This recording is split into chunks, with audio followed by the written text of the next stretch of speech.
నమస్తే. శ్రీ గురుభ్యో నమః. శ్రీమాత్రే నమః. ఆదిత్యాయ చ సోమాయ మంగళాయ బుధాయ గురు శుక్ర శనిభ్యే రాహవే కేతవే నమః. జపాకుస్మ సంకాశం కాశ్యపేయం మహాధృతిం తమౌరిం సర్వపాపగ్నం ప్రణతోస్మి దివాకరం. గ్రహరాజు అయినటువంటి రవిరాజుకు నమస్కరిస్తూ మాస ఫలితాలు. ప్రతి మాసం కూడా మారుతున్నటువంటి గ్రహాలకు అనుగుణంగా మాస ఫలితాలు మారుతూ ఉంటాయి.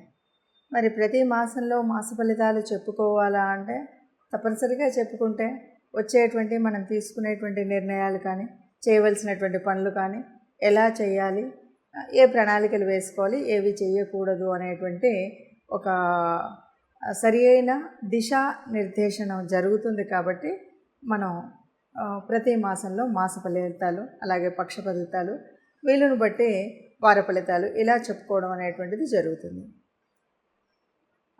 గ్రహాలు అనేవి నిరంతరం నిత్యం కదిలేటువంటివి. ఆ గ్రహాల యొక్క కదలిక ఏదైతే ఉందో దాన్ని మనం గోచారం అంటున్నాం.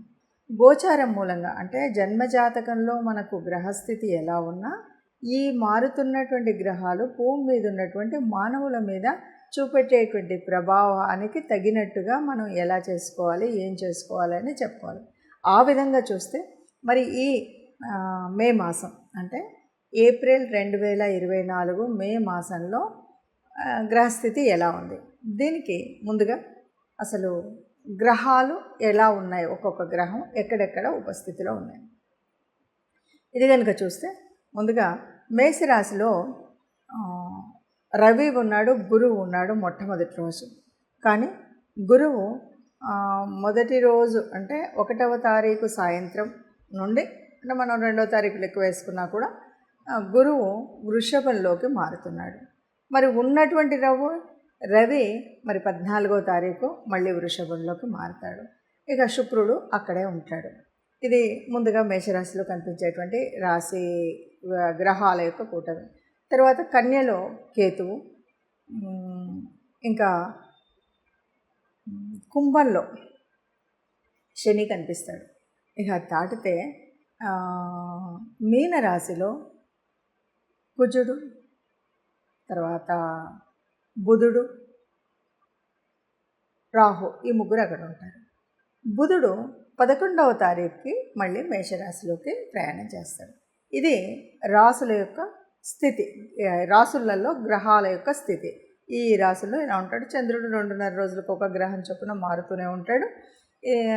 ఇలా గ్రహాలు ఉన్నప్పుడు మరి ఈ మార్పు వల్ల ఒక్కొక్క రాశి వారికి అంటే 12 రాశుల వారికి ఎలా ఉంటుంది, దానివల్ల ఫలితం ఎలా ఉంటుంది అంటే ఇటు చిన్న చిన్న మార్పులే. ఎందుకంటే ఒకేసారి ఈ నెల లోపల ఉద్యోగాలు వచ్చేసో, పెళ్ళిళ్ళు అయిపోయో, ఇంకేదో అవుతుందన్నది కాదు. మనం ఉన్నటువంటి కొన్ని కష్టాలు కానీ, కొన్ని నిర్ణయాలు కానీ, కొన్ని రకాలైనటువంటి పనులు చేయాలా వద్దా అనేటువంటి ఒక స్థితి కోసం మనం చెప్పుకునేటువంటిది ఈ గ్రహస్థితి. ఇప్పుడు ఒక్కొక్కటిగా 12 రాశుల యొక్క ఫలితాన్ని చూద్దాం. తదుపరి రాశి వృశ్చిక రాశి. వృశ్చిక రాశి వారికి మే నెలలో ఎలా ఉంటుంది అంటే ముందుగా మనం చెప్పుకోవాల్సింది ఆరోగ్య రీత్యా కనుక చూసినట్టయితే సామాన్యంగా ఉంటుంది. అంటే పెద్ద అనారోగ్యాలు కనబడవు, అలానే full fledged healthy and wealthy అన్నట్టుగా ఏమీ కనబడదు. కాకపోతే కుటుంబం అంటే పిల్లలతో కొన్ని సమస్యలు వచ్చేటువంటి పరిస్థితి ఉంది. కొన్నిసార్లు కుటుంబంలో ఉన్నటువంటి వ్యక్తులతో వాదనలకు దిగేటువంటి పరిస్థితి కూడా ఉంది. కుటుంబంలో ఉన్న వ్యక్తులు ఎవరు అంటే భార్య అవ్వచ్చు, భార్యకు సంబంధించినటువంటి వాళ్ళు అవ్వచ్చు, అమ్మా నాన్న అవ్వచ్చు, పిల్లలు అవ్వచ్చు, మన కుటుంబానికి ఆత్మీయులుగా ఉన్నటువంటి వాళ్ళు అవ్వచ్చు. మొత్తంగా మనం కుటుంబ సభ్యులతో వాదనలకు దిగేటువంటి పరిస్థితి ఉంటుంది. కాబట్టి ఎట్టి పరిస్థితుల్లో వాళ్ళతో వాదనలతో దిగనట్టయితే హాయిగా మనం ప్రశాంతంగా ఉండొచ్చు.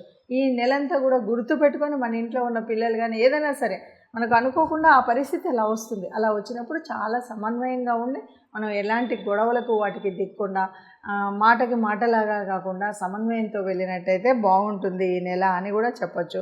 అలాగే కొంతమంది పిల్లలు ముఖ్యంగా టీనేజ్లో ఉన్నటువంటి పిల్లలకు కానీ పెద్దవాళ్ళకు కూడా కొన్నిసార్లు ఈ జూదంలో కానీ లేకపోతే మద్య మాంసాలు కానీ కొన్ని అనుకోని రకాలైన కొత్త రకమైన స్నేహితులు తగలడం, వాళ్ళతో ఈ స్నేహానికి వెళ్ళడం, అలాగే విద్యార్థుల్లో కూడా ఈరోజు ఉన్నటువంటి అనేక రకాలైనటువంటి మాదక ద్రవ్యాల ఏమంటారు అవన్నీ కూడా అలవాట్లు చేసుకున్నాను. అంటే చెడు స్నేహాలు, చెడు సావాసాలు చేస్తూ చెడు అలవాట్లను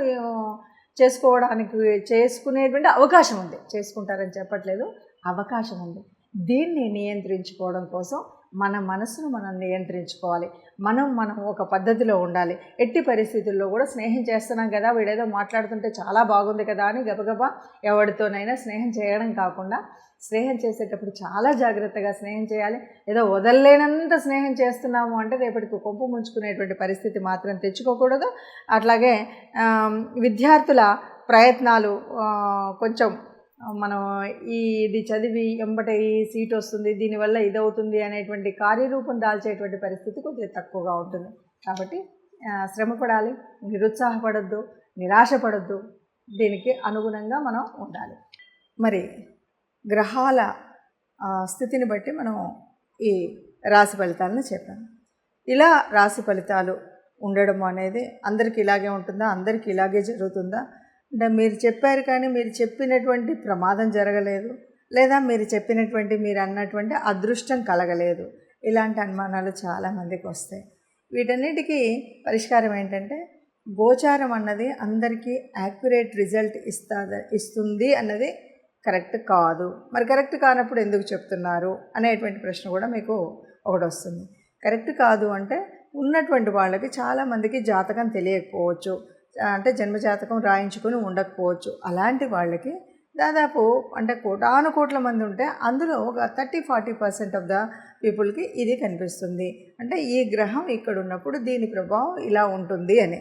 ఎప్పుడు ఈ జన్మజాతకంలో ఉన్నటువంటి గ్రహాలు పూర్తిగా మంచి చేసే విధంగా ఉన్నాయా, యోగించని ఉన్నాయా అన్నదాన్ని బట్టి ఉంటాయి. అంటే గ్రహాల స్థితి, యుతి, వాటి యొక్క దృష్టి ఇవన్నీ కూడా ఇప్పుడు మారుతున్నటువంటి గ్రహాలే కాదు, జన్మజాతక కుండలిలో ఉన్నటువంటి ఆ దృష్టిని బట్టి, ఆ యుతిని బట్టి, ఆ యోగించే గ్రహాలను బట్టి ఉంటుంది. వీటితో పాటు దశ, అంతర్దశలు, జరుగుతున్నటువంటి దశలేంటి, అంతర్దశలేంటి, ఇవి ఇప్పుడు మనకు యోగించేవా కావా, వీటన్నింటిని బట్టి ఫలితం ఉంటుంది. కాబట్టి సహజంగా ఏదైనా సరే పూర్తి మనకు జీవితంలో ఎలా ఉంటుంది అని తెలుసుకోవాలి. లేదు ఈ నెలలో ఒక చిన్న పని చేయాలి, చిన్నది ఆరంభించాలి అంటే ఇలా చూస్తే సరిపోతుంది.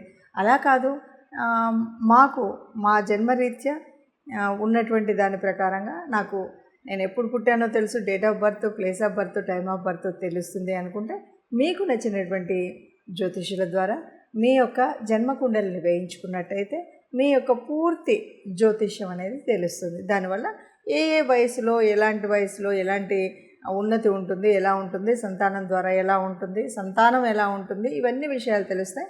అలాగే ఫైనాన్షియల్గా కానీ, ఉద్యోగరీత్యా కానీ, వచ్చేటువంటి భార్య ద్వారా కానీ ఇవన్నీ కూడా మనకు పూర్తిగా మీ జన్మజాతకంలో మీకున్నటువంటి అంటే మీరు పుట్టిన సమయం ఇవన్నీ పూర్తిగా తెలిసినట్టయితే మీకు తెలిసినటువంటి జ్యోతిష్యుల ద్వారా ఇది పూర్తిగా మీరు సమన్వయం చేసుకున్నట్టయితే సరిగ్గా ఉంటుంది అని చెప్పవచ్చు.